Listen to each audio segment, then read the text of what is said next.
Ok les amis, on se retrouve aujourd'hui pour une énorme vidéo sur l'analyse de Pernod Ricard. J'ai personnellement un peu plus de 20 000 euros dessus, c'est à peu près 5% de mon portefeuille global et dans cette vidéo, je vais tout vous expliquer. Je viens de relire les 10 derniers conférences call pour essayer de retracer toute la baisse depuis 2022 et identifier les différents facteurs qui pourraient finalement m'aider et vous aider à déterminer comment pourrait se faire la reprise. Alors, il va être question de sell-in, de sell-out, de mix prix au niveau géographique, pricing pur ou encore mix produit. Et ne vous inquiétez pas, même si ça ne vous parle pas encore, ce que je suis en train de vous expliquer, c'est totalement normal et je vais tout vous expliquer. Et on terminera la vidéo par les chiffres, donc les bilans, les comptes résultats, le tableau des flux trésorerie. Et enfin, on prendra tout ce que l'on aura vu précédemment dans cette analyse-là pour essayer de mettre une valorisation qui ait du sens.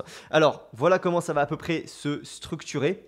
Je vais commencer par la première partie qui va être vraiment analyse étape par étape sur finalement voilà, les 2 ans de galère, chronologie complète. Donc là, je vais me baser vraiment depuis ce point-là. Donc on va directement commencer là-dessus. Et voilà, vous l'avez compris également, même si vous n'avez pas d'action Pernod Ricard en portefeuille ou encore que vous n'avez jamais prévu d'en avoir, en fait, on s'en fout, c'est pas ça la question, puisque là, à la fin de cette vidéo, vous allez avoir plein de nouvelles compétences qui va justement vous permettre d'être meilleur sur d'autres analyses d'entreprise. Donc c'est encore une fois tout l'objectif. Alors on va commencer très tranquille, mais ça va très vite rentrer dans le dur, c'est-à-dire que là je vais commencer encore une fois à partir d'ici.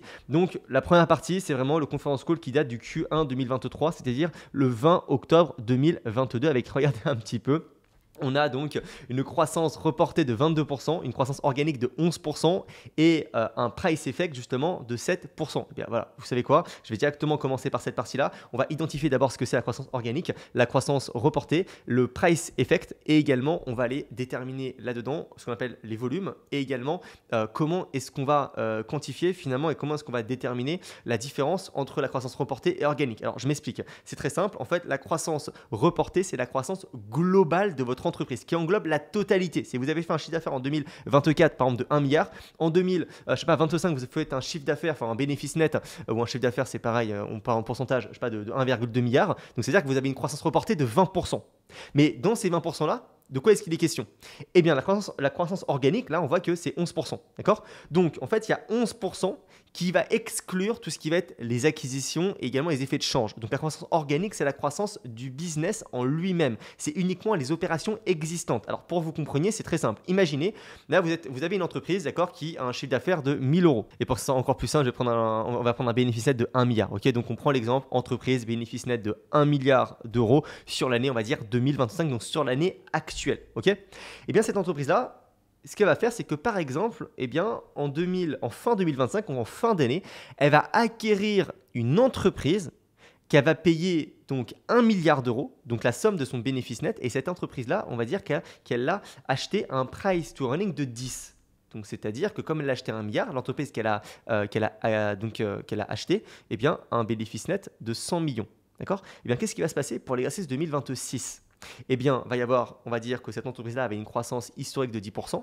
Donc, il y a la croissance organique de 1 milliard plus les opérations du business qui ont fait 100 millions de plus. Donc, on a 1,100 millions, enfin 1 milliard 100 millions en 2026. Mais on a également fait l'acquisition de l'entreprise qui compte consolider et incorporer au business et qui maintenant génère 100 millions de plus en bénéfice net. Donc, c'est-à-dire que la croissance reportée est de 200 millions, donc de 20%, on passe de 1 milliard à 1 milliard 200, mais dans ces 20% de croissance, il y a 10%, il y a 100 millions qui sont dus à une acquisition que l'on a payée, qui n'est pas due donc au business en lui-même, d'accord? Et bien là, c'est pareil pour Pernod Ricard. Et là, chez Pernod Ricard, c'est même pas une acquisition, c'est un effet de change. Le dollar était en 2022 beaucoup plus élevé par rapport à l'euro. Effet de change, on a eu quasiment là-dessus 10% d'augmentation du bénéfice net. J'ai fermé le rideau et regardez, c'est ce qu'ils mettent ici, donc des ventes, une croissance des ventes qui a été de plus 22% with avec un vraiment très favorable. Donc FX, c'est le Forex, donc un impact du Forex très favorable pour eux. Et alors, donc ça, c'est une chose. Là, vous avez compris, reporter, c'est la croissance globale. Organique, c'est uniquement par rapport aux opérations existante du business de l'année, par exemple 2024, si on compare par rapport à 2025. Et donc maintenant, qu'est-ce qui va être? Maintenant, on va déterminer ce que c'est le prix, un mix prix et également des volumes. Là, ils ne mettent pas les volumes. Et les volumes, c'est essentiel, puisque en fait, les volumes, c'est le nombre d'unités, le nombre de bouteilles vendues.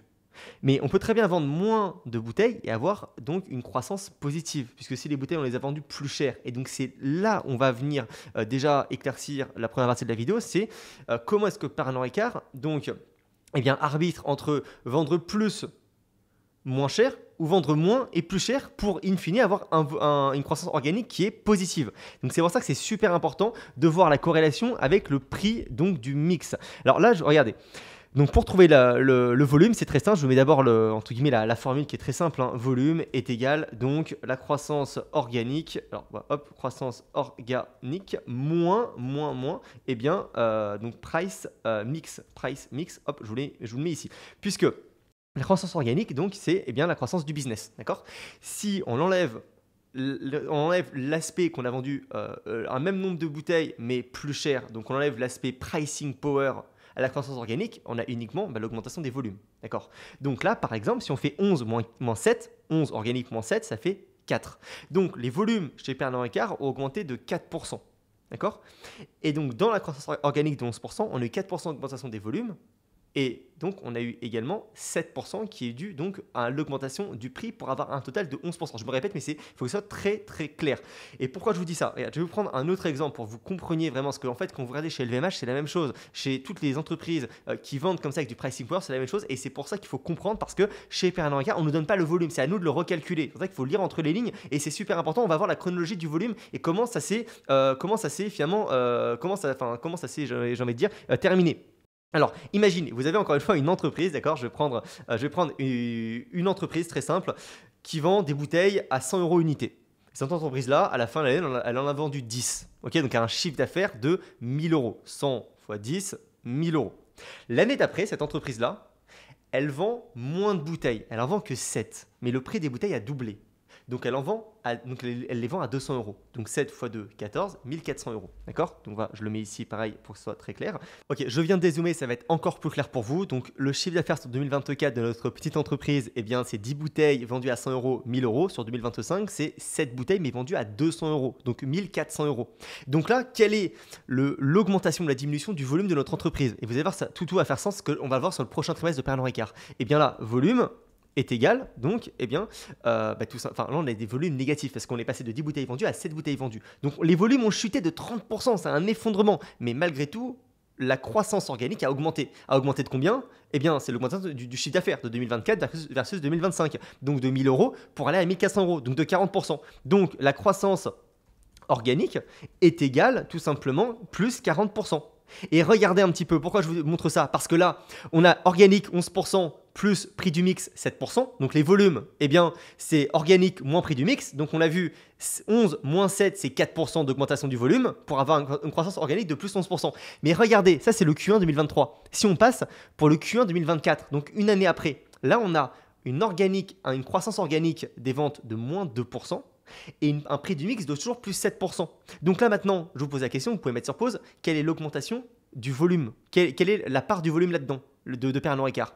Eh bien, c'est la croissance organique moins le prix du mix. Donc c'est 2, donc c'est moins 2, moins 7. Donc si vous faites moins 2, moins 7, ça fait moins 9, d'accord? Donc là, actuellement, les volumes de Pernod Ricard sont passés de plus 4% positif à moins 9% négatif entre seulement une année à l'autre, entre 2023, enfin entre finalement ici octobre 2022 et octobre 2023. Donc on a eu un effondrement des volumes. Ça c'est la première chose pour ce qui est des volumes. Mais Pernod Ricard a quand même pu nous délivrer donc une croissance moins 2%, je mets en flat grosso modo. Donc organique, quand même négatif, parce que, eh bien, ils ont eu un effet, donc ils ont réussi à augmenter quand même le prix de leur portefeuille. Mais qu'est-ce qui se passe si, eh bien, le prix du portefeuille sur le prochain trimestre n'augmente pas? Là, c'est la catastrophe. Là, on se prend un organique de moins 10%. Donc, ça, c'est la première chose. Et c'est pour ça que, également, là, dans notre exemple d'entreprise, eh bien, j'ai voulu vous montrer qu'on peut effectivement avoir des volumes qui baissent, mais une croissance organique qui augmente, due à l'augmentation du prix des bouteilles vendues. Et donc, c'est exactement ce qu'a fait Pernod Ricard. Mais alors, attention, parce qu'il faut vraiment, il faut suivre les deux métriques de très, très proches. La métrique qui va être les volumes et la métrique qui va être le prix du mix. mix, ok? C'est pour ça que sur cette partie 1, j'ai mis la dernière grande année, puisque effectivement, tout va bien. On est encore sur de la croissance post-Covid, donc après Covid, croissance organique plus 11%. Tous les marchés sont en croissance, y compris la Chine, le travel retail. Le travel retail, c'est les duty free, donc c'est dans les aéroports. Le pricing power est intact, on l'a bien vu ensemble, puisque la majorité de la croissance organique a été faite due à l'augmentation des prix et non pas l'augmentation des volumes. Et le mix géographique est positif, on va y revenir. Et la marge d'exploitation est au plus haut en termes donc de marge. Donc la marge nette, la marge d'exploitation, c'est la marge nette moins donc tout ce qui va être les effets de change et également les charges financières. Donc c'est le non-operating income, l'EBIT, l'earning before interest tax. Et donc là voilà, bon, je passe ça. Dernier point à noter également, c'est aussi le lancement du plan d'efficience de 900 millions d'euros dans ce qu'on appelle le Selling General and Administrative Expense. Ils vont couper dans le mammouth comme ce qu'on pourrait faire le parallèle aux États-Unis avec ce que Elon Musk a essayé de faire avec le Dodge, mais chez Pernod Ricard pour essayer justement d'optimiser ça. Et pour être encore plus optimisé et pour pouvoir en fait allouer les fonds de manière encore plus optimale sur peut-être justement des marchés là où il y a de la premiumisation. Donc là, on peut vendre encore plus cher. Bref, voilà, c'était un peu l'idée justement sur toute la partie vraiment FI donc 2023. D'accord. Donc là, on était vraiment ici. Donc évidemment, avec ce trimestre-là, Pernod Ricard a encore augmenté. Là, on était quand même sur les 220 euros par action. Ok. Et là, qu'est-ce qui s'est passé ensuite? La partie 2, donc juste une année après. Donc là, on était, rappelez-vous, voilà, on était ici et donc là, on est précisément ici maintenant, d'accord? Donc on est effectivement ici, j'espère que vous voyez bien la souris, etc. Donc là, le Q1 2024, on a la Chine en alerte rouge, début de tension également aux États-Unis. Donc c'est le premier trimestre de bascule. Avec la Chine, on passe à moins 8%. Le gifting s'effondre. Alors le gifting, c'est très simple, c'est ce qu'on appelle les cadeaux. En fait, il y a toute une partie de la population qui va acheter des bouteilles uniquement pour les offrir. Donc c'est ce qu'on appelle le gifting. On ressent ça en termes de gifting dans les rapports, etc. Et donc le Martell, donc ça c'est le cognac, le Martell, en recul de moins 30%. C'est énorme. Et le Martell, c'est également quelque chose qui est premium, donc que l'on vend cher, d'accord? Et les États-Unis également, moins 8% à cause du déstockage et de la baisse du sell-out. Alors là, on va commencer à aborder la notion du sell-out. J'arrive dans un instant. Donc le mix géographique commence à peser négativement sur le price, sur le mix prix global. Dans le sens, pourquoi est-ce qu'on dit ça? Parce que Pernod Ricard, on est en Chine, on est aux États-Unis, on est également en Afrique, on est également en Europe. Donc évidemment, en Afrique, on ne va pas vendre les bouteilles à un même prix et ni même les mêmes gammes de produits que ce qu'on va vendre aux États-Unis ou alors en Chine. Et donc si on a finalement les marchés premium Chine, États-Unis qui baissent, mais on a les marchés, on va dire, low cost, Inde et également Afrique qui augmentent, on a effectivement des volumes qui augmentent, mais on a une croissance organique qui va baisser, d'accord?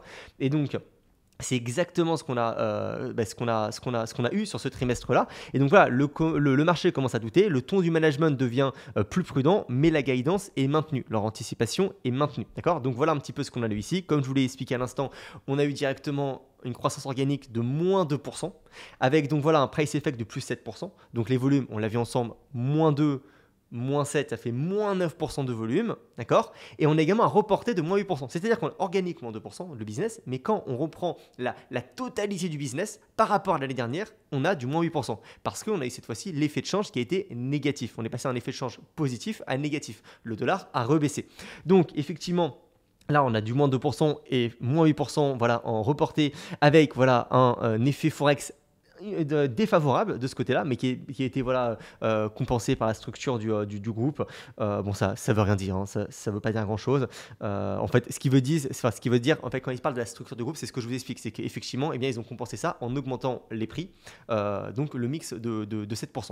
Donc voilà, effectivement, un effet qui a été fort de plus 7% là-dessus. États-Unis, par contre, moins 8%, Chine, moins 8%, Inde, plus 1%, mais là-bas, on vend pas cher. Et également, le Global Travel Retail. Donc là, c'est tout ce qui va être, les trafics dans l'aéroport qui est à 90% par rapport au pré-Covid. Donc on n'a pas encore la pleine capacité de ce côté-là, mais c'est déjà pas mal et on va voir que justement ça va s'effondrer sur le reste de l'année. Alors maintenant, je vais rapidement aborder la notion du sell-in vs le sell-out, c'est capital à comprendre chez Pernod Ricard.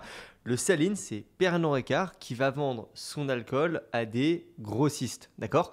Et le sell-out, c'est les grossistes qui vont vendre ce qu'ils ont acheté à Pernod Ricard aux détaillants, donc aux cavistes, aux supermarchés, etc. Donc voilà, je vous l'avais marqué ici. Effectivement, le sell-in, ce sont les ventes de Pernod Ricard vers les distributeurs, donc les grossistes. Et le sell-out, ce sont les ventes des distributeurs, donc les grossistes, vers les détaillants, donc bars, supermarchés, cavistes, etc.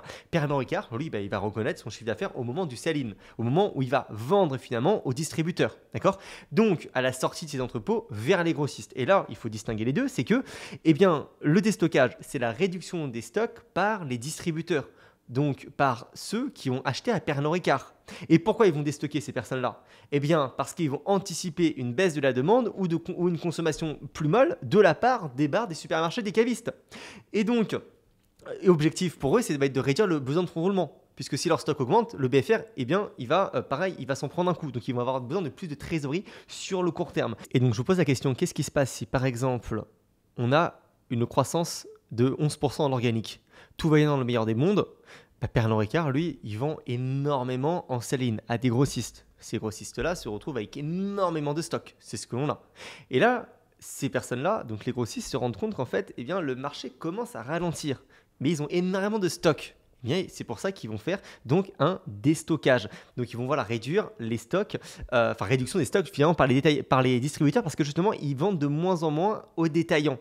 Et quel est finalement l'impact pour Pernod Ricard? Eh bien, la conséquence directe pour Pernod Ricard, c'est que les distributeurs commandent moins à Pernod Ricard, même si la demande en magasin n'a pas encore chuté fortement. Parce que la demande en magasin n'a peut-être pas encore chuté, mais le problème, c'est que les grossistes, ils avaient fait une telle commande que même si la demande en magasin ne chute pas, juste si elle se stabilise, ça ne les intéresse pas de recommander. Ils vont préférer justement baisser le stock pour améliorer justement leur BFR. Et donc, le sell-in en baisse, ce qui plombe le chiffre d'affaires de Pernod Ricard. D'accord? Et c'est très important puisque là, par exemple, regardez un petit peu ce que l'on a sur maintenant. Eh bien, la partie 3, c'est le Q2 2024. Donc là, on passe du 19 octobre 2023, on est ici dans le creux, à là maintenant, bim, donc on était ici, maintenant on passe ici, là. Donc là, on passe en février 2024. Donc là, c'est vraiment travel retail qui vacille, qui s'effondre, et les US qui s'enlisent, parce qu'on avait déjà une croissance aux US de moins 8%, là, on a toujours une croissance qui est pas top, avec une baisse qui continue. Et là, regardez ce qu'on a. On a la Chine qui est toujours à moins 12%, il n'y a pas de redressement. On a Martell qui est toujours plombé, donc le cognac, et on a les États-Unis en baisse avec un sell-out qui est inférieur au sell-in. Ça veut dire quoi? Ça veut dire que les grossistes vendent moins, d'accord, que ce que Pernod Ricard leur donne. Donc c'est catastrophique. Donc le stock des grossistes augmente. Et donc à un moment donné, évidemment, c'est pas tenable. Les grossistes vont pas pouvoir augmenter leur stock ad vitam aeternam. C'est-à-dire que sur le court terme, Pernod Ricard a des équipes de vente suffisamment fortes pour qu'elles refourguent tous les alcools aux grossistes. Mais ça dure qu'un temps, puisque quand les grossistes, encore une fois, vendent moins que ce qu'ils reçoivent, vous comprenez bien que c'est mathématique, ça bloque. Et c'est pour ça que j'ai marqué que, pour vous donner un exemple, imaginez, Pernod Ricard vend 100 caisses à ses distributeurs, donc le sell-in, et ensuite, les distributeurs n'en écoulent que 70 aux clients finaux, donc le sell-out. Et là, c'est exactement ce que l'on a. On a le sell-out qui est inférieur au sell-in. Donc le sell-out, ils en achètent 100, ils en revendent que 70. Donc le résultat, il y a 30 caisses qui restent en stock chez les distributeurs. Donc à court terme, Pernod Ricard, il publie des chiffres entre guillemets en hausse puisqu'il facture le sell-in. Mais en réalité, le marché réel est beaucoup plus faible. Alors il y a un petit décalage, mais on y vient. Et si le sell-out ne redémarre pas, donc les détaillants, les distributeurs vont réduire leurs commandes au trimestre suivant ou réclamer des promotions. Et on y arrive petit à petit, je pense que vous commencez à le voir venir. Ou voir geler complètement les achats jusqu'à rééquilibrage, d'accord? Et donc voilà, les signaux s'accumulent, mais le management reste sur une posture de contrôle. Ils ont dit, on contrôle ce qu'on peut contrôler, la situation est entre guillemets temporaire, dans le sens où ça pose pas de problème si, le sell-out, il repart. C'est-à-dire que si les grossistes qui ont acheté les caisses à Pernod Ricard, en fait, disent au trimestre d'après, magnifique, les cavistes, les cavistes, les restaurateurs, etc., finalement, ils ont tout écoulé, il faut qu'on repasse des commandes puisqu'on a écoulé tous les caisses qu'on t'a achetées. Mais là, ça n'a pas été le cas, et donc ça a duré comme ça. Alors, qu'est-ce que l'on a? Donc là, on avait quand même des ventes organiques en baisse de moins 3%, avec encore du reporté de moins 7% à cause, donc, encore une fois, de l'effet de change. Et on avait Organic Pro. Alors Pro, c'est Profit Recurring Operation. Donc c'est encore une fois, c'est C'est l'operating income. Ok, je vous fais une petite parenthèse super rapide, j'ai complètement oublié de l'aborder durant la vidéo. J'ai enfin mon site internet, j'en avais pas, donc là j'en ai enfin un qui va récapituler tout le programme d'accompagnement que l'on a. Je vous dis souvent qu'on a le meilleur programme d'accompagnement avec des résultats mais exceptionnels, des retours clients mais exceptionnels, avec une partie communauté, avec une partie accompagnement en one-to-one avec moi, une partie coaching de groupe que je fais avec Paul 2 fois par semaine. D'ailleurs, là, celui d'aujourd'hui, il est ce soir sur les small caps. Donc bref, là vous avez, sur ce site-là, vous pourrez avoir tout le récap de comment ça se passe exactement, comment nous rejoindre, comment il faut faire, enfin bref, la totalité. Donc c'est pas encore la version finale, mais ça fait très bien le taf. Donc voilà, vous aurez ici vraiment le détail, vous regardez la vidéo et tout sera expliqué. Je continue, je vous remets sur la vidéo. Donc je fais une parenthèse là-dessus, regardez ce qu'ils mettent. Nous avons finalement délivré une strong, donc une forte marge brute, une grosse margine, donc une forte marge brute, donc même une expansion, donc c'est-à-dire qu'ils ont augmenté la marge brute grâce, excusez-moi, donc à leur pricing, donc aux actions d'avoir augmenté les prix. Merci au pouvoir finalement de notre portefeuille premium. Bon. Là, ils ont tout misé sur ce trimestre-là, sur donc le H1 2024, sur le pricing power, mais les volumes ont chuté. Pourquoi? Parce que le sell-out était inférieur au sell-in.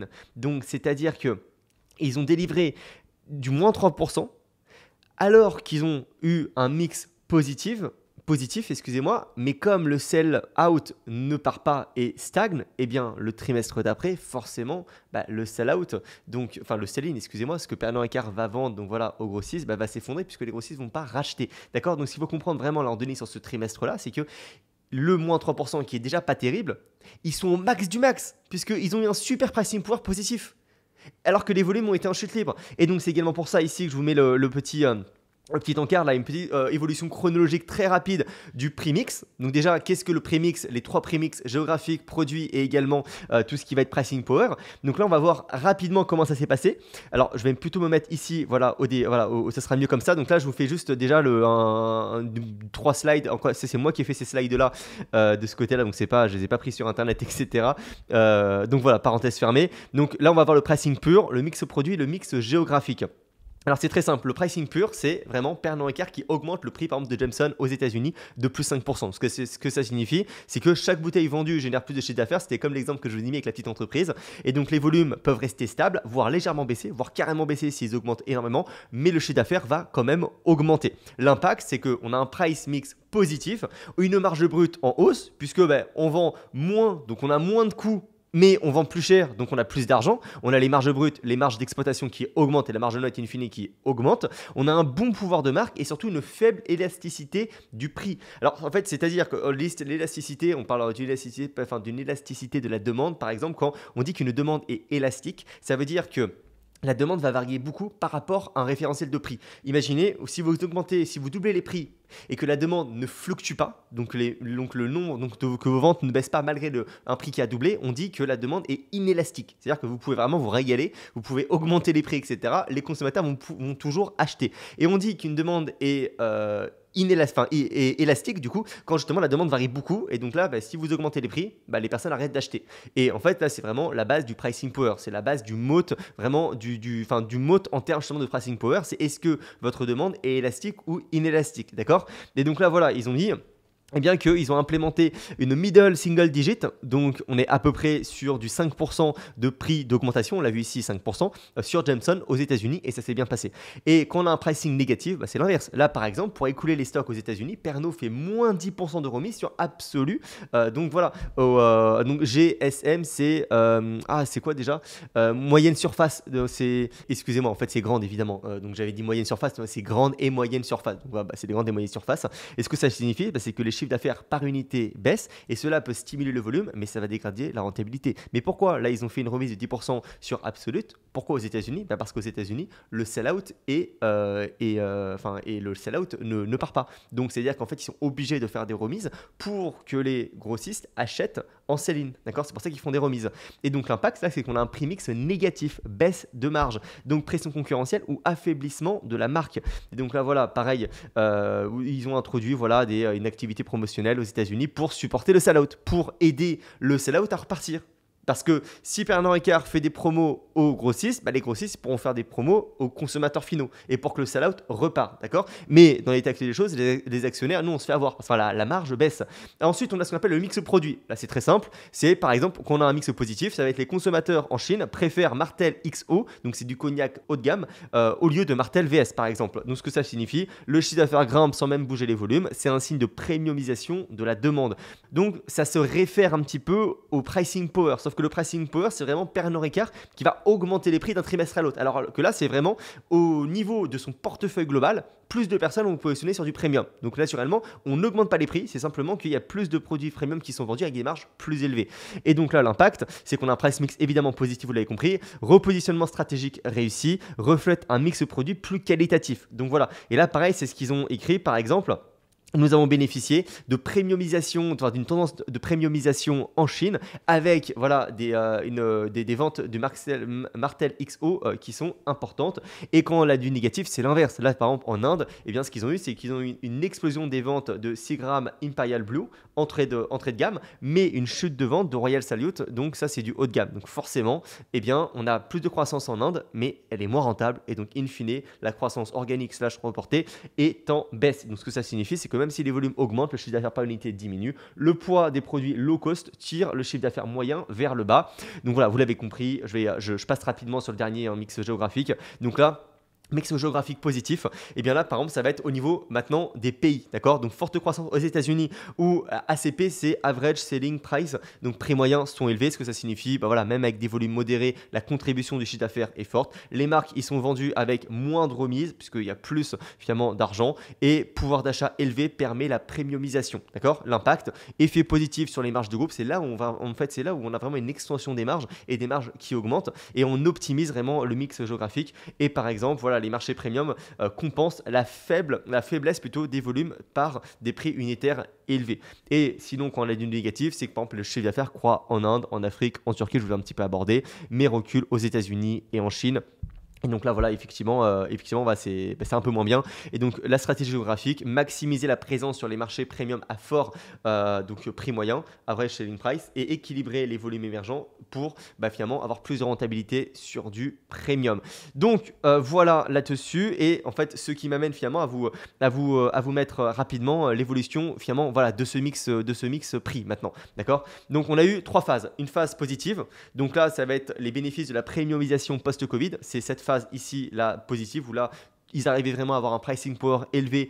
Et en fait, il y avait d'une part de l'inflation, donc forcément, on augmente les prix. D'autre part, et en fait, comme ils avaient acheté les stocks avant le Covid, finalement, c'est royal parce qu'ils ont acheté les stocks pas chers avant qu'il y ait de l'inflation. Il y a de l'inflation, ils ont les stocks déjà en inventaire. L'inflation, ils augmentent donc les prix des stocks.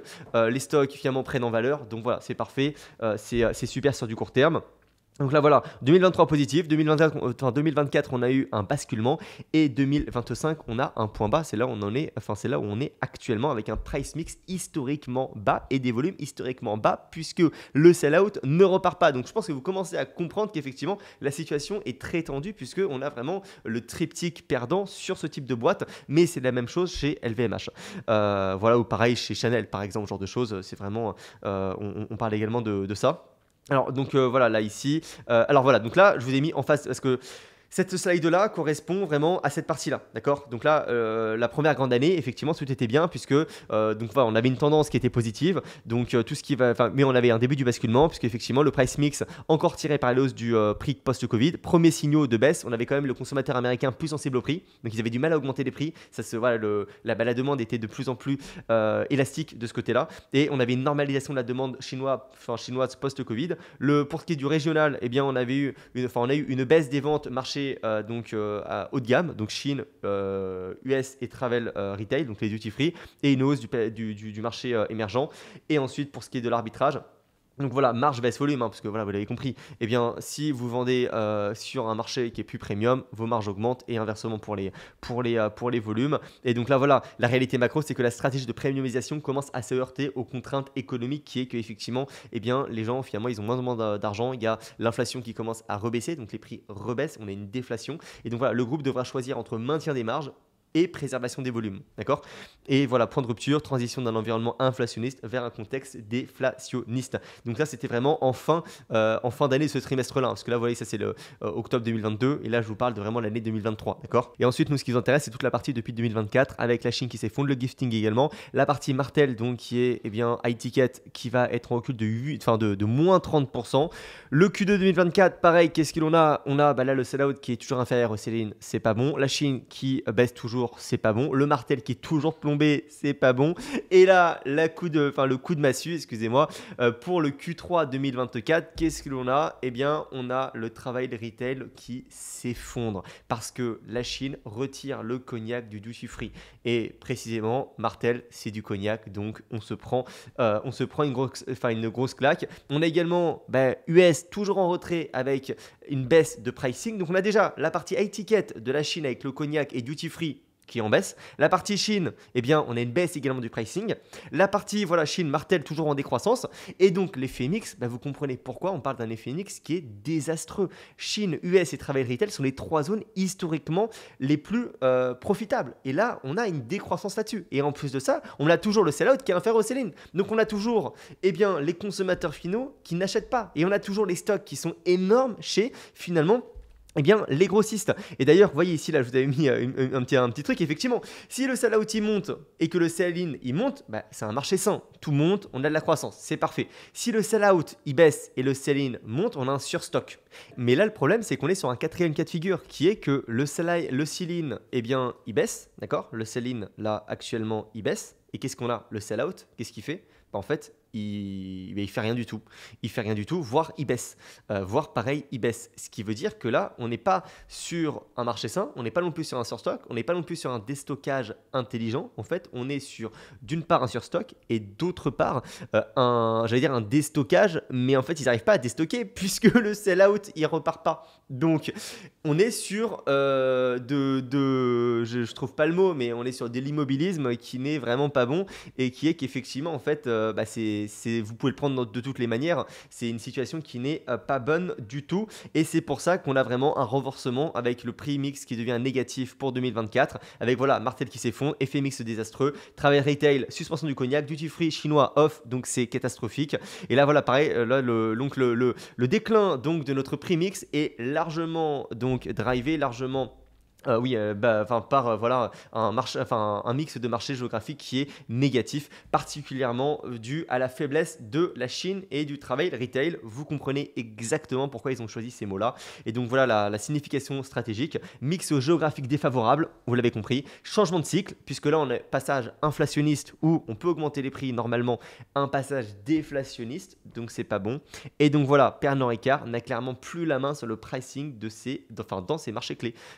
Il a plus la main là-dessus. Et pour le Q3 2024, donc là pour cette partie-là, là où ils ont suspendu excusez-moi ici le cognac du duty free, qu'est-ce que l'on a? Eh bien là on a une stabilisation dans le négatif. Donc la situation s'installe durablement, donc on n'a vraiment aucune amélioration significative observée. On est toujours entre du moins 2 et du moins 4%, donc on est en négatif avec des volumes négatifs. Donc effectivement ils ont essayé de faire des efforts de pricing avec des hausses de prix appliquées, mais c'est effacé par finalement l'impact net qui est négatif. Et pareil, là vous regardez, ce que j'ai marqué c'est perte de contrôle, le groupe n'a plus la main sur le pricing dans les marchés clés.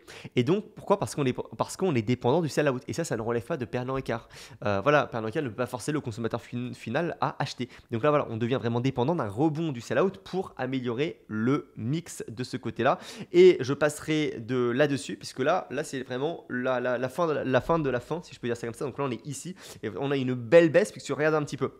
Donc là, on a carrément maintenant la Chine qui est à moins 26%, puisque déjà dans ce contexte-là, c'était pas bon. C'est-à-dire que tout était en train de baisser, le sell-out, il était pas bon, le sell-in, finalement, il était pas bon non plus. La Chine arrête le cognac, la Chine s'effondre, et là, on a carrément les tarifs douaniers. Donc forcément, tarifs douaniers, là, on a carrément la Chine à moins 26%.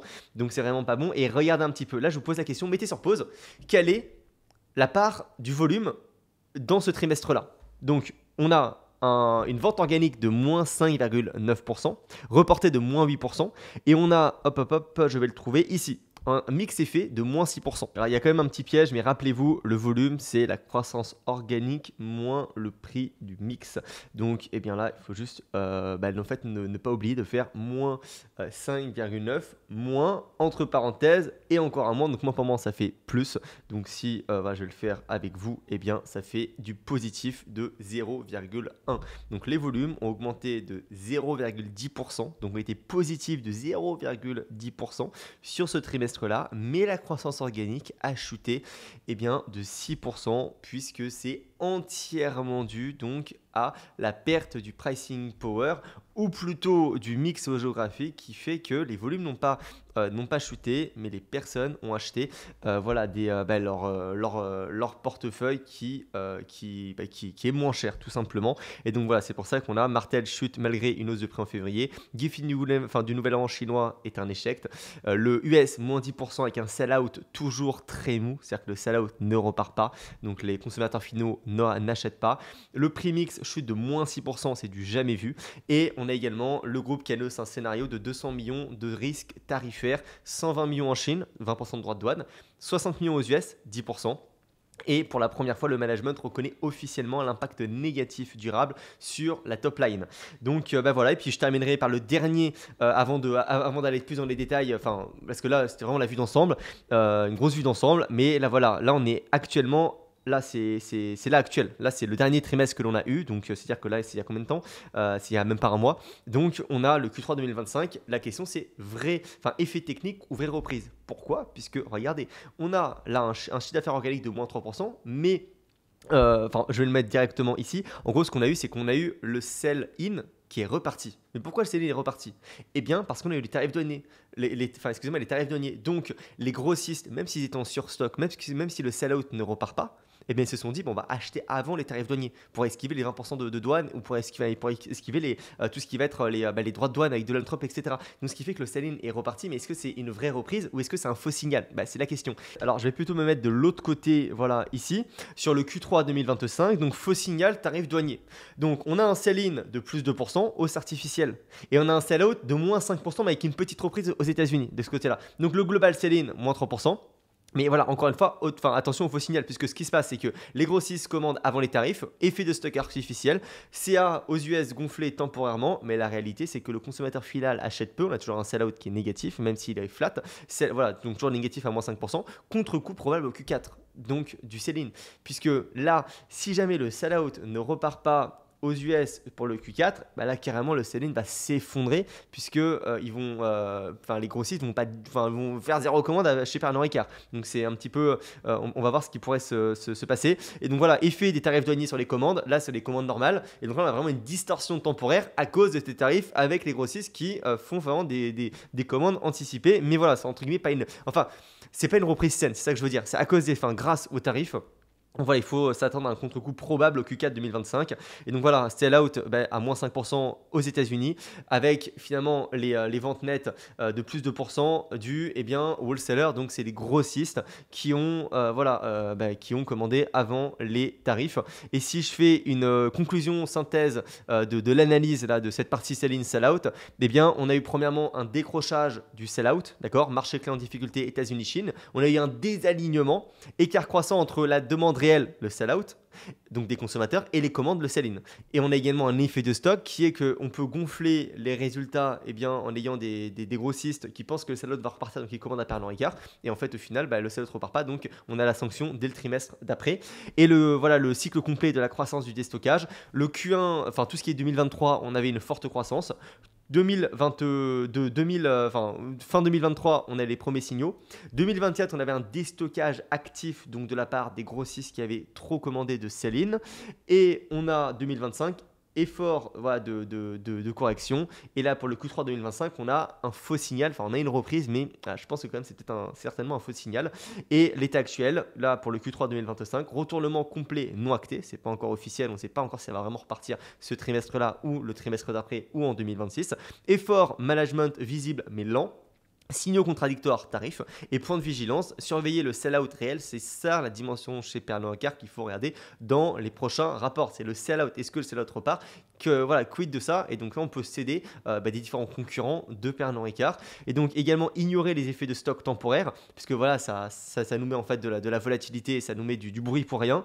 Et il faut également attendre la normalisation du cycle de ce côté-là. Je me remets là, je vous fais une petite conclusion en 5 minutes pour que tout ce que je vous ai expliqué fasse sens et que ça soit beaucoup plus concret pour vous. Donc là, la petite conclusion, c'est que là où Pernod Ricard vend bien en Inde, Turquie, bah, ils vendent peu cher. Là où ils vendaient cher, US, Chine, bah, ils vendent beaucoup moins. Le management n'a pas renoncé, excusez-moi, justement au pricing, mais adapte la stratégie marché par marché dans un environnement de plus en plus élastique. Donc dans un environnement où le consommateur est de plus en plus sensible aux hausses de prix. C'est-à-dire que quand le prix augmente, eh bien, soit il arrête d'acheter, ou soit il se redirige vers la même marque, mais sur des bouteilles plus low ticket, donc moins premium. Et donc, on a également une amélioration du prix mix, une amélioration, excusez-moi, du prix mix en 2026 sera possible seulement et seulement si, vous l'avez compris, le sell-out repart. Tout est question de sell-out dans les marchés avec un average selling price élevé. Et c'est pour ça également ici, c'est très important. Regardez ce qu'ils ont marqué. Ils ont mis ici, voilà, par exemple, donc vraiment leur focus sur l'exécution est illustré par finalement un léger amélioration du sell-out gap donc par rapport au selling. L'écart entre le selling et le sell-out, c'est crucial là actuellement chez Pernod Ricard. C'est ce qui va vous permettre de comprendre l'entreprise et de regarder les bonnes métriques sur cette entreprise-là. Donc, à peu près, à quoi est-ce que l'on peut s'attendre? Eh bien, une reprise partielle mais fragile. Donc, premièrement, je pense qu'on ne va pas avoir de dégradation supplémentaire au niveau de la macro et du tarif, des tarifs douaniers. Deuxièmement, je pense qu'on va avoir une amélioration graduelle du sell-out, mais le sell-in va rester faible le temps que le déstockage se fasse. C'est-à-dire que là, vous l'avez compris également, je me répète dans cette vidéo, mais la partie grossiste, donc ceux qui ont déjà acheté le sell-in à Pernod Ricard, ils ont déjà des stocks énormes. Donc même si le sell-out repart, en fait, le temps qu'ils écoulent les stocks pour qu'ils repassent commande en sell-in et que ça soit acté dans le chiffre d'affaires de Pernod Ricard, il va se passer un petit peu de temps. Et également, aux États-Unis, je pense qu'on va avoir une amélioration lente qui va rester sur cette courbe, puisque là au Q3, on a quand même une légère amélioration aux États-Unis. Alors oui, il y a les tarifs, mais je pense qu'il y a également une réelle amélioration aux États-Unis, notamment sur les marques absolutes, Kahlúa, qui montrent des signes positifs. Et Jameson évidemment, mais voilà, encore une fois, le sell-in est encore biaisé par les commandes anticipées liées aux tarifs douaniers, donc il y aura certainement un creux de rééquilibrage pour le Q4 ou alors le Q1 2026, donc sur les 6 prochains mois maximum selon moi. Le mix prix reste pénalisé à court terme, promotion plus préajusté, puisque c'est vrai que c'est pas évident d'aller encore une fois revendre de l'alcool à des personnes qui ont déjà des stocks énormes. Voilà, c'est pas évident. Et donc la conclusion, c'est que le volume va remonter progressivement, mais la croissance nette du chiffre d'affaires risque de rester encore un peu faible à cause du price mix avant la fin 2025 aux États-Unis. Pour ce qui est de la Chine, je pense pas qu'on va avoir d'amélioration. Je crois que là-bas, ils sont un peu condamnés de ce côté-là. Bon, c'est vrai qu'en fait, on a une baisse de partout. Et voilà, à part, comme j'ai mis, en fait, la conclusion, c'est à part rebond macro, je pense qu'on va rester à peu près sur ces niveaux-là. Mais je pense pas qu'on va s'effondrer. Je pense pas qu'on va diminuer encore plus que le niveau actuel. En Inde, on a une solide croissance et on a vraiment une volonté d'accentuer la premiumisation de ce marché.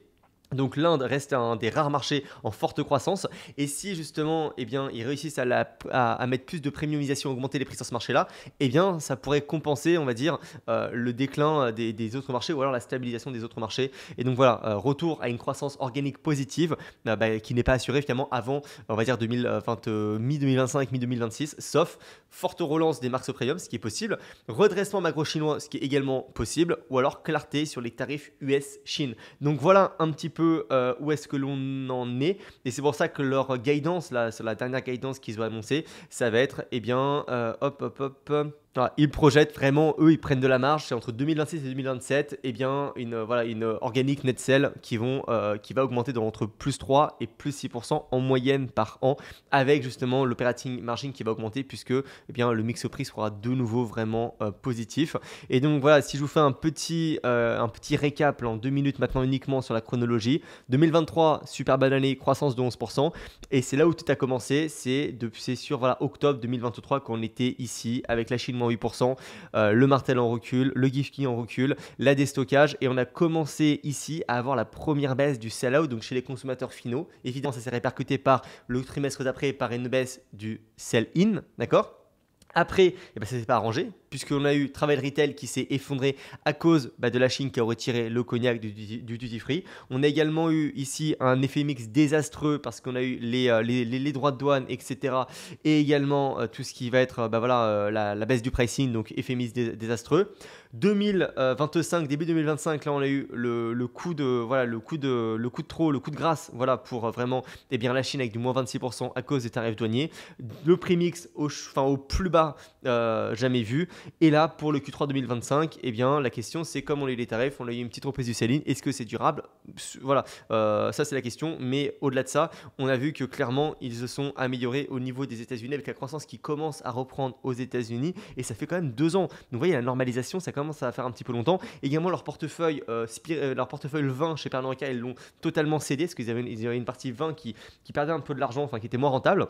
Et là, voilà, comme vous pouvez le voir, on a eu 2018 à 2020 très Covid, explosion post-Covid, et c'est là où sur 2022, ça a explosé, normalisation, et là, recovery. Voilà, recovery, et je pense que, franchement, niveau de la macro, je pense qu'on a touché le point bas sur Pernod Ricard, et là, maintenant, c'est pour ça que la deuxième partie de la vidéo, ça va être, ok, on voit qu'on a vraiment eu, ligne par ligne, trimestre par trimestre, à chaque fois des news négatives sur Pernod Ricard qui l'impactaient négativement. Malgré ça, est-ce que finalement, le chiffre d'affaires a tant baissé que ça? On voit que non, puisque finalement, à part sur ce trimestre-là, on a eu le volume qui s'est effondré là-dessus. Finalement, on voit que sur ces volumes-là, le volume était même positif de 0,1% et que c'était uniquement en termes de pricing power. Mais là également, je mets une parenthèse, c'est pricing power, non pas pricing pur, mais mix géographique. Donc c'est simplement les personnes qui aux États-Unis, qui en Chine achètent moins parce qu'il y a les tarifs douaniers, parce que le gifting est tombé, etc., etc. Et parce que surtout la Chine a enlevé les cognacs du duty free, par exemple. Donc, ce que je veux vous expliquer, c'est que la marque est encore extrêmement puissante et c'est simplement, en fait, voilà, c'est cyclique. C'est comme le luxe actuellement, LVMH, ça s'effondre, enfin les ventes également baissent, etc. C'est une industrie qui est cyclique. Mais je trouve justement que Pernod Ricard a quand même assez bien géré cette période, puisque mine de rien, voilà, regardez, on a du organique moins 2%, là on est un effondrement à moins 6%, là on a du moins 3%, on n'a pas non plus du moins 10%, du moins 15%, du moins 20%, alors que le prix en bourse par contre a fait du moins 60%. Donc là le prix en bourse qui s'est effondré totalement, qui est quand même, voilà, qui a baissé, je ne me mets même pas depuis les plus hauts, qui a baissé de 55%, alors que le chiffre d'affaires finalement a reculé, on va dire, de 10-15% à cause des marges, parce qu'ils vendent des produits moins chers que ce qu'ils avaient l'habitude de vendre. Et regardez, le chiffre d'affaires a baissé de combien, lui, en termes vraiment, on pourrait dire de volume, de 5%. C'est pas énorme quand même. 5%, le prix en bourse de moins 60%. Est-ce que l'entreprise est pourrie? Est-ce que vous pensez que l'entreprise ne va jamais pouvoir avoir de recovery et va toujours rester dans cette zone-là? Franchement, je pense pas. Et justement, je vous avais parlé de Constellation Brand il y a 1 ou 2 mois, et Warren Buffett, là, voilà, il avait pris justement 10% de participation dans cette entreprise. Donc, c'est également dans l'alcool, mais plutôt bière, la majorité. Et bon, c'est vrai qu'en fait, c'est des entreprises qui ont été victimes de leur cyclicité du marché, mais qui ont extrêmement bien réagi en termes de gestion et en termes de mesures mises en place, parce qu'on n'a pas des effondrements du chiffre d'affaires alors qu'on a des effondrements, encore une fois, en bourse. Et voilà, on pourra aller voir rapidement sur les chiffres, hein. Effectivement, on peut aller voir sur les chiffres. En fait, sur les chiffres, regardez.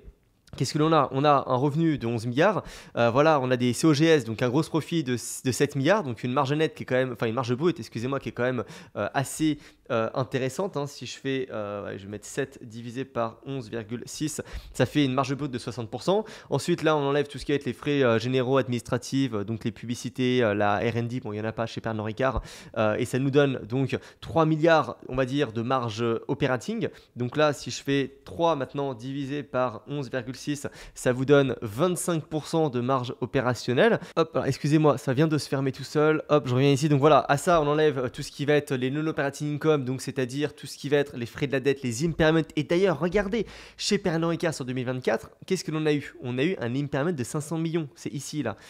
Hop, alors il faut dégager ça, voilà, de 500 millions.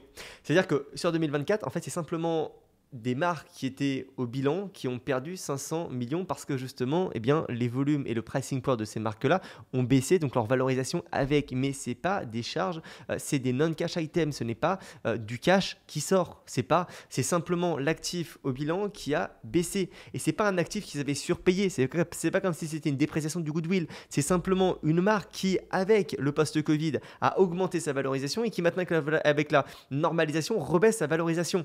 Donc ça se répercute en positif dans le cash flow, et ce qui fait qu'effectivement, regardez, est-ce que le cash flow s'effondre? Bah non, on a simplement 15% de moins par rapport à 2023. C'est pas catastrophique, 15%, sachant qu'on a un effet de stock, on a également du non-cash item, etc., etc. Donc voilà, c'est pas non plus catastrophique. Et quand on met en perspective sur le fait que là on est sur vraiment le pire scénario qu'on pourrait avoir sur Pernod Ricard, enfin on pourrait avoir pire je pense, mais je pense qu'on est quand même pas trop mal au niveau des galères qui leur arrivent actuellement. Bon bah ok, on a un capex de 700 millions, allez 800 millions, ça nous fait un free cash flow de 1 milliard. Donc là, on a un free cash flow de 1 milliard avec tout qui est en baisse, voilà, avec tout qui s'est effondré. Bah, ça vous donne quand même une rentabilité au prix actuel de tout simplement 5%, parce que là, vous payez le business actuellement à 22 milliards. Donc, vous avez effectivement 5% de rendement au prix actuel. Vous avez toutes les chances pour que d'ici 2026, bah, finalement, là, le gap entre le sell-in et le sell-out eh bien, se rétrécisse et qu'on reparte avec le sell-out qui repart d'ailleurs dans l'update des investisseurs qui est hop, j'étais en train de la lire tout à l'heure, enfin de l'écouter, ils l'ont mis le 15 mai, ils ont des signes d'amélioration au niveau des États-Unis, donc là c'est récent, hein, c'est après le dernier trimestriel qu'ils ont publié, et également ils ont justement le gap entre le gap entre les Pernod Ricard et le consommateur final qui se rétrécit. Ça, c'est extrêmement positif. Alors après, c'est peut-être encore une fois, peut-être qu'on va de nouveau repartir à la baisse. Mais je vous parle en termes de business, pas en termes de prix en bourse. Mais voilà, donc toujours est-il qu'actuellement, on se paye à 22 milliards. On a un free cash flow de 1 milliard, je pense qu'on est à peu près au plus bas. Et qu'est-ce qui se passe si simplement, le pricing géographique repart un petit peu? Si on a des marges qui repassent de 13% à 16%, d'accord, à 16%, eh bien, ça veut dire que si on a un chiffre d'affaires qui reste dans cette zone-là, qui ne repart pas, on a un chiffre d'affaires de 11,59, d'accord, multiplié par des marges nettes de 16%, ça ferait un bénéfice net de 1,85 milliard. On a des actions en circulation à hauteur de 200 millions, je crois, 251 millions, d'accord? Bon, regardez ce qu'on va faire. On va faire 1,85 milliard divisé par 251 millions. Ça vous fait un earning per share de 7,37. Ok, vous avez 7,37 euros par action de bénéfice net par an actuellement sur Pernod Ricard, si justement les marges passent de 13 à 16. Et je ne parle même pas de augmenter sur les marges de 18%. C'est-à-dire qu'il faudrait simplement que le mix, reparte légèrement à la hausse et que les volumes restent les mêmes. C'est quand même pas trop leur demander. Ils l'ont déjà fait plein de fois dans le futur, d'accord, enfin dans le passé. Eh bien, si on a ce scénario-là, là je vous mets par exemple en DCF et qu'on part du principe, allez, donc 7,3 on a dit, hein, je regarde, voilà, 7,3. C'est en dollars, mais là aussi c'est en dollars, hein, donc ça fait des euros, enfin, c'est la même base. Avec un taux de croissance de 5% de l'earning per share, un PE de 20, eh bien, on a du 16% de rendement par an au prix actuel, si vous l'achetez aujourd'hui. C'est quand même intéressant, c'est même très intéressant. Et voilà, et après, si on a un scénario vraiment négatif, c'est-à-dire que le scénario négatif, ça serait que les marges restent au ce niveau-là, c'est-à-dire qu'on ne regagne pas de mix géographique, pricing pur, etc. Donc, on reste sur des marges de 12%. Dans ces cas-là, on a ici un earning per share, vous voyez, de 5,8. Donc là, si je mets 5,8, eh bien, on a un rendement sur le prix actuel, si vous l'achetez aujourd'hui, de 11% par an, mais même 11% par an, c'est extrêmement bien compte tenu d'une croissance de 5% par an qui n'est pas non plus délirante. 5% par an sur Pernod Ricard, si ça se reprend, ça va être largement faisable, d'accord? Donc c'est effectivement selon moi une énorme opportunité au prix actuel pour l'entreprise. Alors après, oui, les points noirs, c'est que Pernod Ricard, ils ont payé le dividende avec de la dette. Alors oui, effectivement, je ne suis pas fan de ce type de gestion. Mais quand on creuse un petit peu, en fait, on voit qu'effectivement, je pense que le business est extrêmement solide. Et voilà, ils se sont dit, bon, bah ok, on va pas diminuer le dividende parce qu'on est persuadé que ça va repartir, que les volumes vont repartir, que le sell-out va repartir. Et donc, ça va être temporaire. C'est vrai qu'ils se sont plantés puisque ça devait repartir et c'est pas reparti. Donc là, eh bien voilà, ils ont émis de la dette pour payer ce dividende. Mais s'ils sont sûrs de repartir sur une marge nette de 18% et que les volumes repartent, on va de nouveau avoir un bénéfice net de 2,2 milliards d'ici 1 an et demi, d'ici maximum 2 ans. Et si on a de nouveau un bénéfice net de 2,2 milliards comme ce qu'on avait eu, voilà, ici, là, vous pouvez le voir là au plus haut, ça ferait cette fois-ci un earning per share de 8,8.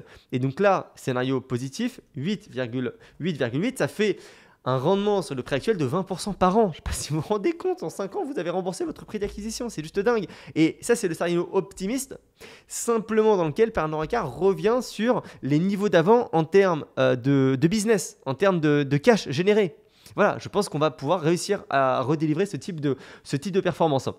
Et également, enfin, c'est pas la première fois que Pernod Ricard s'effondre. Vous voyez, par exemple, là, en 2008, Pernod Ricard s'était effondré de combien? Ouais, de 51%. Bon, bah là également, ça s'effondre de 51%. C'est pas... Mais là, c'est vrai que c'est juste énorme, quoi. 60%. Alors encore, regardez, moi, par exemple, j'ai un PRU sur les 100, sur les 115. Donc là, ça me fait une baisse de combien? Ça fait une baisse, je mets sur les 115, je suis en baisse de 23%. Je m'en fous, littéralement. Enfin, c'est 23%, c'est rien du tout, 23% de baisse. Alors effectivement, vous pouvez vous dire que c'est beaucoup parce que c'est une action à dividende. Et pourquoi je vous dis que c'est rien du tout? Parce que je comprends l'entreprise, je sais pourquoi ça a baissé, parce que le sell-out ne repart pas. Le sell-in, bah, finalement, il est bloqué. Ils ont eu des problèmes avec Martell, ils ont eu des problèmes avec le duty-free, ils ont eu des problèmes avec les tarifs douaniers, ils ont eu des problèmes avec les volumes, ils ont également eu des problèmes avec leur mix géographique. Donc évidemment, ils s'en prennent plein la gueule, si je peux parler comme ça. Donc oui, l'entreprise, elle baisse, mais malgré, enfin l'entreprise en bourse, mais encore une fois, on l'a vu ensemble, le chiffre d'affaires n'a baissé que de 5% et le bénéfice net a baissé parce que le mix prix a baissé, d'accord? Et est-ce que le mix prix a baissé parce que, eh bien, ils n'ont pas réussi à augmenter les prix? Non, parce que c'est simplement les personnes qui se redirigent sur leur portefeuille qui est moins premium. Donc oui, c'est un problème à court terme, mais c'est normal. Le consommateur chinois, par exemple, il est en berne, il est en baisse, donc c'est totalement normal. Et on a la même chose sur LVMH. Donc, pour résumer, si vous pensez qu'effectivement, c'est la fin, là, si vous pensez que Pernod Ricard, en fait, c'est la fin de l'entreprise, dans le sens, c'est la fin des beverages, donc, enfin, la mode de l'alcool, etc., oui, évidemment, ne l'achetez pas. Mais si vous pensez que Pernod Ricard, c'est cyclique, qu'effectivement, on est peut-être pas en bas de cycle, mais on est quand même bien positionné normalement pour une bonne reprise et que même si on continue à baisser, le prix actuel est très bon, parce que moi, je dis pas que ça va s'arrêter de baisser. Je dis juste que le prix actuel, si on revient sur simplement une reprise de l'entreprise, on se retrouve avec, dans le scénario 1, à peu près 15% de rendement sur le prix actuel par an. C'est énorme, avec un dividende qui est énorme, parce que si on revient sur un chiffre d'affaires de 2 milliards par an, vous payez le business actuellement à 20 milliards. Donc vous avez 10% de rendement. Et si on a un payout ratio de 60%, vous avez 6, 7, 8% de rendement par an, sans prendre en compte la croissance future. C'est énorme, d'accord? C'est super avantageux. Et qu'est-ce que je voulais dire d'autre? Franchement, je pense que j'ai bien résumé l'entreprise. Qu'est-ce que je pouvais dire d'autre? Je réfléchis. Non, mais voilà, encore une fois, moi, l'objectif de cette vidéo, c'était de vous apporter plus de connaissances sur l'entreprise Pernod Ricard et de vous permettre de comprendre pourquoi l'entreprise a baissé. Après, c'est à vous de faire le taf. C'est à vous d'aller déterminer est-ce que justement vous pensez qu'ils auraient pu mieux gérer la situation, qu'ils ont mal géré la situation, ou est-ce que justement ils sont simplement sur un marché qui est en baisse à cause de la cyclicité et que oui, après, ils auraient toujours pu faire un peu mieux, d'accord? J'étais en train de me renseigner justement, j'étais en train de revoir toute leur campagne publicitaire et voilà, ils en avaient fait une énorme avec Malibu là, etc. Franchement, ils ont été bons et là, ils ont mis pas mal de choses également sur l'IA. Ils ont un programme qui s'appelle Matrix pour avoir d'une part la partie logistique et d'autre part la partie justement fluctuation des prix en temps réel avec tous les marchés, etc. Donc non, franchement, je pense que c'est pas mal. Et je pense que je pourrais terminer la vidéo sur la question qui est à qui ça reste Pernod Ricard? Pour quel type de profil d'investisseur est pertinent d'avoir du Pernod Ricard en portefeuille? Eh bien, franchement, c'est simple. C'est pour les personnes qui veulent du rendement. Et quand je dis qu'ils veulent du rendement, c'est qu'ils veulent avoir une partie de leur portefeuille avec des dividendes. C'est aussi simple que ça. Et pourquoi je vous dis ça? Parce que, vous voyez, j'étais sur YouTube. Si vous mettez Pernod Ricard Analyse, par exemple, vous avez ce type de vidéo que j'ai regardé juste avant. Alors, j'ai rien contre toi, Guillaume. Après, c'est vrai que c'est vrai que je suis pas du tout le public cible de tes vidéos. Pour la simple raison que j'ai un petit peu d'argent en bourse, donc forcément, il me faut des vidéos, des analyses un peu plus longues que 10 minutes et qui se limitent pas au compte de résultat. Mais justement, pourquoi acheter ça? En fait, si vous voulez du rendement, tout simplement. Et par exemple, vous avez 50 ans, vous avez un beau portefeuille, ou du moins vous avez un petit peu de cash de côté. Je sais pas, vous avez vendu un peu d'immobilier, etc. Vous voulez avoir 20% de votre portefeuille en dividende parce que vous aimez bien avoir des revenus comme ça, et puis ça vous fera votre pré-retraite, etc. Avoir du Pernod Ricard à côté d'un Total, par exemple, c'est super pertinent. Et vraiment, de ce côté-là, ne tombez pas dans le piège des chiffres. Voilà, je sais que c'est la facilité, évidemment, de regarder ce type de vidéo de 10 minutes sur des bilans, des comptes de résultats, mais ça ne vous avance littéralement à rien, d'accord? Et c'est pas ça qui vous permettra de gagner de l'argent en bourse, à part sur les entreprises de tech en hyper croissance. Puis de toute façon, acheter un Nasdaq, vous aurez la même performance sur du long terme. Ok, mais il faut vraiment que oui, faut que vous compreniez l'entreprise sur laquelle vous placez votre argent. C'est ultra basique ce que je vous dis, mais par exemple, Pernod Ricard. Eh bien, sur YouTube, du moins en France, il n'y a pas une seule analyse qui va aborder ce que j'ai abordé dedans. Bon, pourtant, c'est la base, pourtant, c'est indispensable, d'accord? Donc, remettez un petit peu en perspective le contenu que vous regardez, pourquoi vous le regardez, ce que ça vous apporte, et essayez vraiment de mettre plus d'efforts sur vos analyses, d'accord? Et peut-être de choisir moins d'actions. Et encore une fois, si vous voulez pas mettre d'efforts, prenez un ETF Tech par exemple, et vous allez certainement avoir une bonne performance si vous avez une conviction sur la tech. Mais voilà, si vous commencez à faire du stock picking, il faut aller au-delà des chiffres. Il faut vraiment aller au-delà des chiffres, il faut aller chercher dans les petits détails, etc. Et c'est également le fait d'avoir cette approche-là, excusez-moi, qui vous permettra d'être beaucoup plus serein sur les fluctuations du marché. Parce que là, finalement, moi, je suis positionné, je pense que Pernod Ricard, c'est une bonne entreprise. Bon, bah voilà, j'ai mis 20 000 balles dessus, bah je m'en fous. Je l'ai mis dessus, je pense que c'est une bonne boîte. Si ça baisse pendant encore un an, ce n'est pas grave. C'est une entreprise dividende de mon portefeuille qui, je sais qu'il faut lui donner du temps, d'accord? Et c'est pas une entreprise de tech de ce côté-là sur laquelle j'ai un gros potentiel, ou pareil du Parex. Ouais, du Parex, j'ai mis un peu plus sur Parex que sur Pernod Ricard.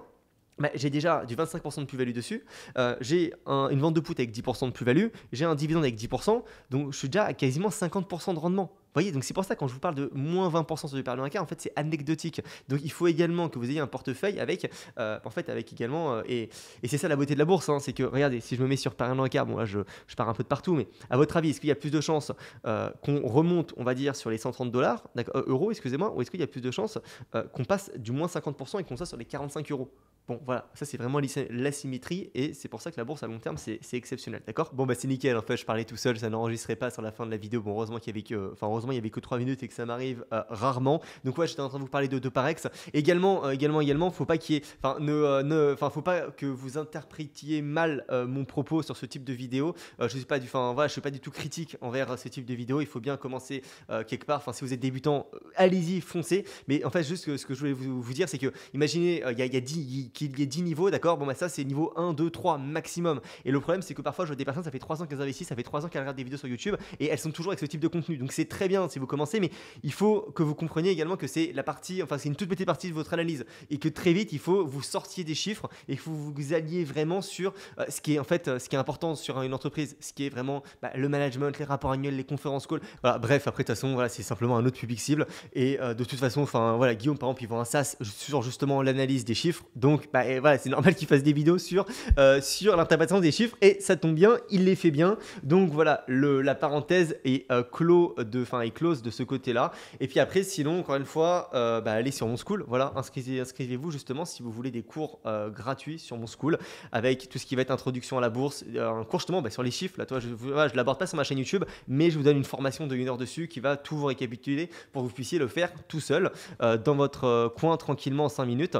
Formation rate de 1 heure, rapport annuel, pareil. Donc ça, c'est mon groupe qui est gratuit. Hein, voilà, tout un cours de 1 heure sur les rapports annuels. Pareil, la même chose sur les options, donc les calls, les puts, etc. Tout est détaillé pendant plus de 1 heure. Et d'ailleurs, vous avez également la partie communauté, dont on est bientôt 1400, dans à peu près une vingtaine de nouveaux membres. Donc je mettrai le lien dans la description avec mon LinkedIn Bourse et également mon Instagram. Donc ça, c'est vraiment la partie gratuite. Et de l'autre côté, ceux qui ont une belle capacité d'épargne ou alors un beau portefeuille qui va aller optimiser tout ça, générer plus de performance, plus d'argent, bref, qui veulent vraiment qui veulent passer à un autre step, ou tout simplement, voyez le type d'analyse que je viens de faire. Si vous voulez savoir le faire tout seul de votre côté, ou si vous pensez que ce type d'analyse pourrait vous permettre de gagner plus d'argent ou pourrait d'être meilleur dans vos investissements et donc d'avoir plus de performance, et que vous voulez mettre tout ça en place en l'espace de 1 heure, savoir faire ce type d'analyse en l'espace de 1 heure pour toutes les actions de votre portefeuille, et bien là ici j'ai un nouveau site comme je vous avais expliqué précédemment, pas un nouveau mais un site, parce que j'en avais pas avant, donc c'est pas encore la version finale, mais voilà, ça va présenter le programme d'accompagnement que que l'on a avec la partie accompagnement groupé, la partie accompagnement en one-to-one, la partie communauté, la partie cours, la partie rapport annuel, la partie option, la partie volatilité, bref, la totalité avec quelques coachings en rediffusion, etc. Donc vous aurez tout expliqué sur ce site. Et puis écoutez, nous on se retrouve dans la prochaine vidéo qui je pense sera LVMH, parce que là comme j'ai parlé de sell-in, sell-out, etc., de price, de volume, de price mix, je pense que ça pourrait être pas mal de vous faire la prochaine vidéo à peu près de 1 heure, 1 heure et demie uniquement sur LVMH. Donc voilà, c'était Léo, je vous souhaite une super journée, soirée plutôt, et on se revoit à la prochaine. Ciao.